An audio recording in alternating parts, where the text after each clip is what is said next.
That music takes me back to Friday evenings watching Starsky and Hutch on the box.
You did really well with them. That's lovely. Oh, yes. You're good. Now, I have to say, steady now, David, because you know you don't get the girl till the end of the show. You must know that by now. Yeah, right. No, at the end of the show, you'll be sitting drinking wine. Very good.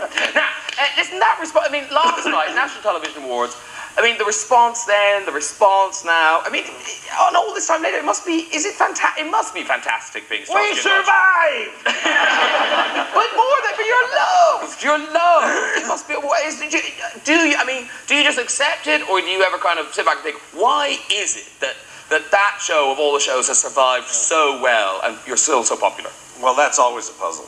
That's always a puzzle. I don't know. Do you ever thought about that? Well, once in a while I do, and I think a lot of it has to do with the era in which it was first done, and that there was a real support system for a show like ours.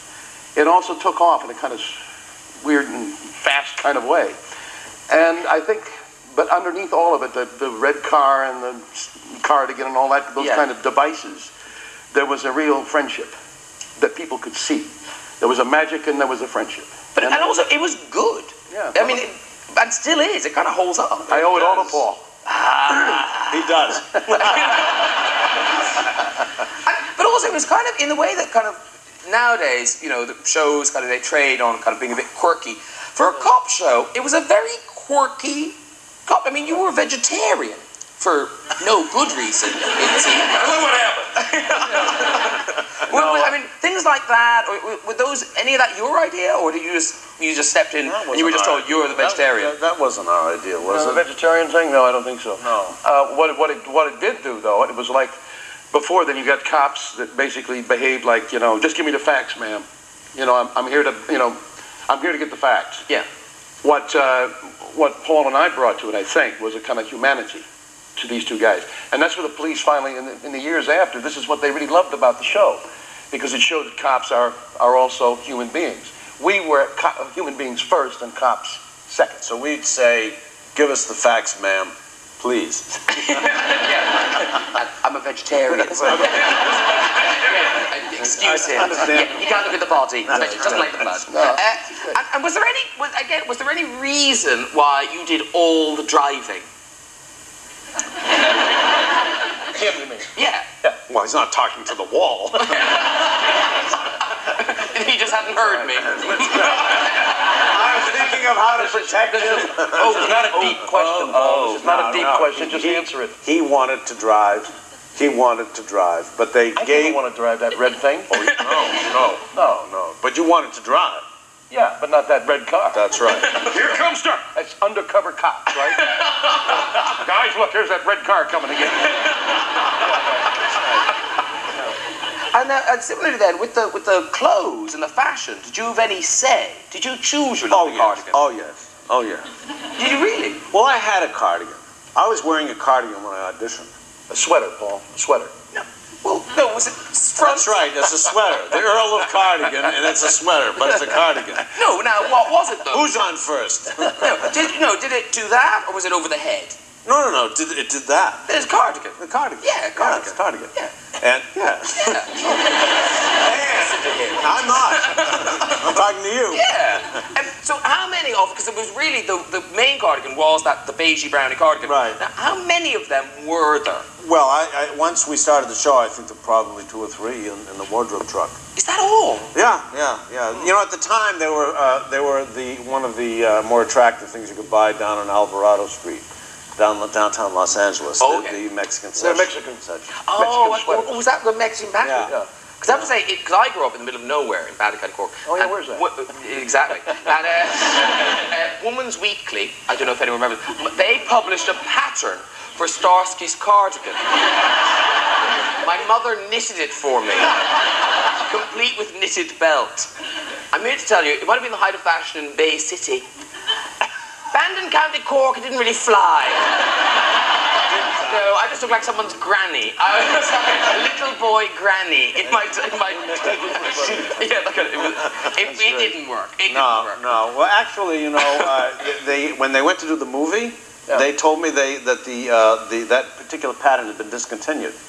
No. Yeah. Yes. Well, unbelievable. Isn't that something? Yeah. isn't that trivia just rock your world? No, I'm saying now, because all successful series, loads and loads of merchandising and things and dolls. But I have to say, this is so. I think it's so. I think the ladies in the audience. No, I think this lady's in the audience. These are British, I think. She's kept every single copy of Starsky and Hutch magazine. Oh, wow. It was a monthly. She has them all from the very first one. That's the very first issue there. Pretty scary. See, number one. Move your hand a little to the side so they can see my face. So, sorry, that way. I thought you wanted to cover his. I wasn't sure which way I was going there. Just wanted to see what you are. No, lovely. There you both are. Look, there you go. Equal building. And but I have to say, in this, there's a rare collector's item. Because obviously, you know, you went on to have a music career that you've had before as well. I know, we'll talk about that in a bit. But in here, and I haven't seen this before, are the lyrics to Black Bean Soup. Yeah. Are you familiar with this song? No, I know Don't Give Up About Us Baby. Yeah, this was the B-side, wasn't it? Don't throw up. Was that on me, the... baby. Yeah, After the Black Bean Soup. Black bean soup, right. Now, it says here, and you're obviously, now might be a time to deny this, but it says here, words and music by David Soul and Gordon McCall. Now the words, do you remember the word? It's just like, is it innuendo, or is it really a straightforward recipe for black bean soup? No, I tried making that, actually. Innuendo is innuendo. Okay, this is just, boil those black beans, honey, mash them real well, 1 big soft tomato, just a handful of sorrel, cut up your chili pepper, sorrel. It's rhyme. Oh, and that will rhyme with that garlic smell. There you go. 1 mouthful of drippings, a granddaddy onion, and well. It's a chorus. Very good. That's good, huh?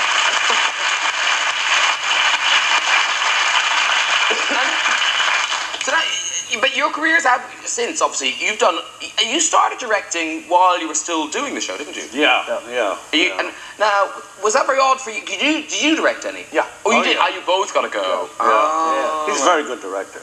Really? So is he. Yeah, very good. I'm sure you're both very good. Yeah. Equally good. Equally excellent. I wouldn't go that far. Okay, he's good. And was that weird? Because would you deliberately kind of have fewer close-ups of yourself, or would you go the other way? How would you do that? As few as possible. Yeah. Of yourself. Yeah. So the other way. We try to write in so he had to do all the work. Oh, okay. You just did a little light driving. I said, let him do all of it. You know? Lots of running up those stairs. That was your episode. Him do it. Up the stairs. Yeah. Now listen, two of you, Paul and David, in Starsky and Hutch, obviously, you got to act as a kind of tough, brawny cops, and it was second nature to you. But what we thought we would do is we'd put some wannabes officers to the test, right? We've got 3 couples outside. Yeah. We're setting each of them a sort of a cop setup to perform, a la Starsky and Hutch. And one of them will be judged the winner. Don't go mad, not much of a prize. Don't deliberate too much. Audience will help you decide who we like. Okay, so they're all ready out there? Yes, they're ready? Okay, so here's our first couple. It's Joanna Foster and Paul Smith. Here they are. It's a door. Down it goes. Oh, low. Oh, and then, oh, excellent. Very good. Excellent. Okay, yes, okay, yeah, very good. Yeah, kick in, very good. Next